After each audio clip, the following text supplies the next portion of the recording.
Objection!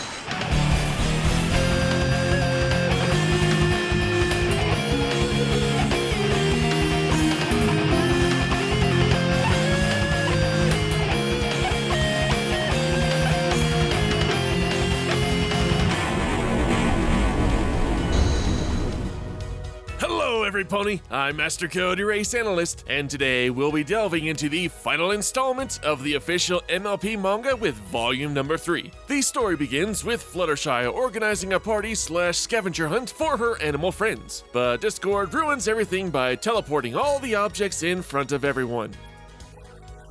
The girls are rightfully pissed at him, with Rainbow goading that the spirit of chaos can't pull off a better scavenger hunt. You'll be sorry!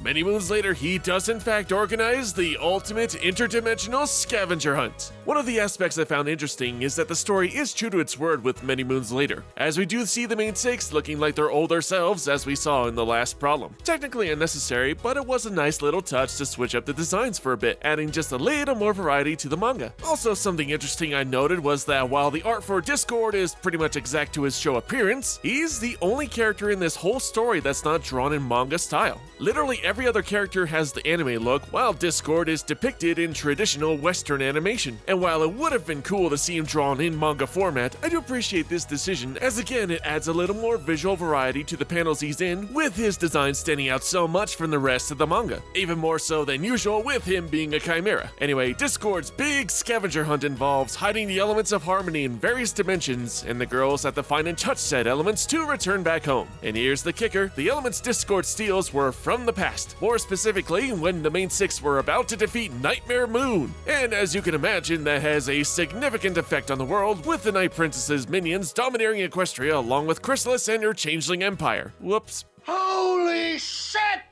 Thus, Discord sends the girls to their elements and respective realities, with all of them unique and bizarre from one another. The first reality we visit is one where the Fluttershy of this world is a pop singing sensation, and in order for primary Fluttershy to get her element back, she has to enter a music competition. Now, back in the first volume, Fluttershy organized a Critter Appreciation Day where she feared speaking out in front of an audience, leading to a hilarious payoff of her delivering the speech from her shed. This is actually brought up by Flutters in volume number 3, but she'll have no such refuge here. Comparisons to Philly Vanilli are inevitable, and while it doesn't quite have the character growth of that episode, comedically, it is still a fun story. From her learning dance sequences, to meeting the counterparts of this universe, and the ultimate resolution of just wearing a blindfold while singing, and ultimately winning. We then follow Rarity, who goes to a universe that is fairly normal to her own, but every pony is a fashion disaster. And who is one of the big influencers of the atrocious attire in this world? Why, Rarity's counterpart, of course. How ironic. So like the previous story, Rarity has to win a fashion competition to retrieve her element. If I had a nitpick, I wish the means to the solution was something other than a contest, as we literally just had a competition gimmick, or at least space out the stories so they're not back to back. However, the outrageous designs of every pony, the bizarre characters, and Rarity forced to make these ridiculous designs combined with the great writing are enough to carry the story. Next we have Pinkie Pie thrust into a superhero story with Somber Twilight and Spike. With a Y! Because poor literacy is cool. This is definitely one of the more action-packed stories, with our heroes dealing with evil versions of the Apple family and a Pinkie Pie Joker. So many happy faces.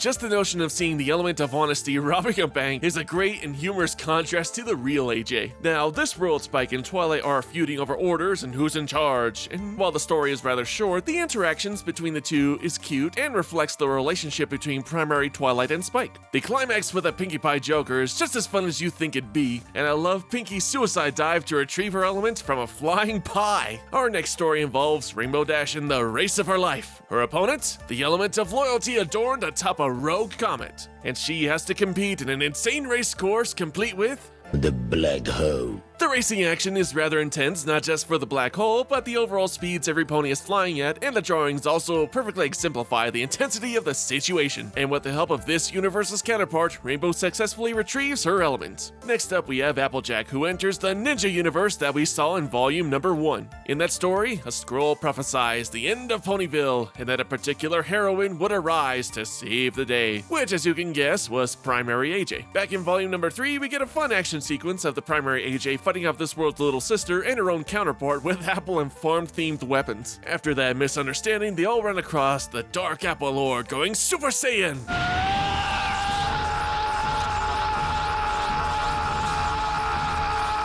Now, in true Applejack fashion, she does attempt to reach out to the Dark Apple Lord through sincere and honest words, only for her counterpart to immediately ambush and subdue him. You fell for a classic misdirection. I still got it. A swift apple buck later, and AJ wins the battle and her element. The final dimensional tour has Twilight traveling to... Oh, whoops, I'm sorry. I seem to have accidentally picked up the MLP Generations comic again. MLP, the only show that can rip itself off. No, actually, Twilight is thrust into the events of the G1 special, Rescue at Midnight Castle. What I especially love about the story is how it retcons and makes fun of the movie. The major events are included, but are either mocked or skipped, such as Megan's inclusion being entirely ignored, skipping through Moochik's song, laughing at T-Rex look, and the unimpressive tiny rainbow power.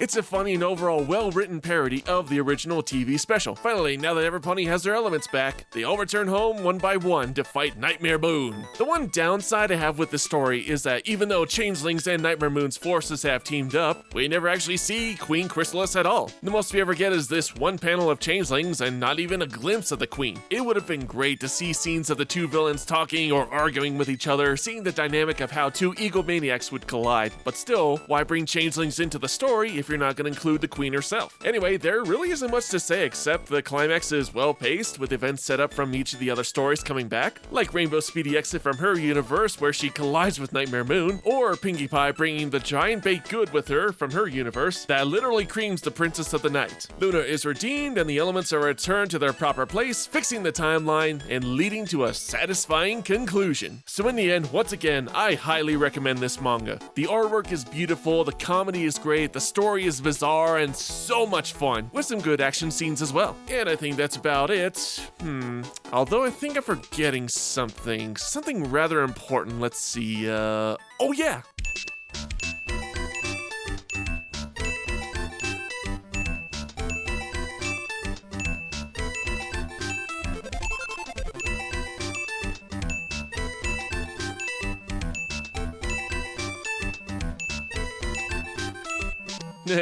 But, well, that's it for today, guys. Until next time, MC!